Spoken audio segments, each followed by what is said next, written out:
බලන්ගොඩ ආනන්ද මෛත්‍රී ස්වාමින් වහන්සේ ප්‍රංශයේදී.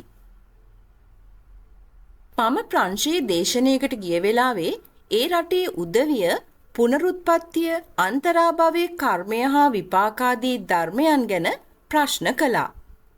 මා එයට උත්තර දුන්නා. ඒ අය නොදන්නකමට මොනව ඇහුවත් කමක් නෑ. මේ අය අතරේ හිටියා අපේ මිනිහෙක්, සිංහල බෞද්ධ මහත්මයෙක්. විද්‍යාංශයේ උගතෙක් සභාවෙන් නැගිටලා මට කීවා පුළුවන් නම් පුනරුත්පත්තිය ඔප්පු කරලා පෙන්නන්න. ඔන්න ඔහොම කිව්වා. බලන්න බෞද්ධයෙක් වෙලත් මේ මහත්තයා අහපු ප්‍රශ්නය.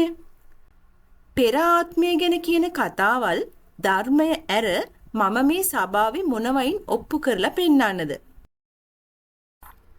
සත්වේකුගේ නාම රූප දෙක හැඳිලා බිඳිලා මරණින් එහාට යන කොටස කෙනෙකුට පෙන්වා දෙන්නේ කොහොමද? මා කිව්වා හොඳයි. ඔය මහත්මයා ලෝකේ පවතින ඕනෑම දෙයක් ගැන හිතන්න කියලා කිව්වා. හරි මම හිතුවා කියලා මේ මහත්මයා කිව්වා. මම ඇහුවා දැන් ඔය මහත්මයා මොකක්ද හිතුවේ කියලා කියන්න. මම මලක් ගැන හිතුවේ කියලා මේ මහත්මයා කිව්වා. මම කිව්වා හොඳයි දැන් මේ සභාවට ඔප්පු කරන්න ඔබ හිතුවේ මලක් ගැන බව. මිනිහා සද්ද නැතුව නිරුත්තර වෙලා වාඩි වුණා.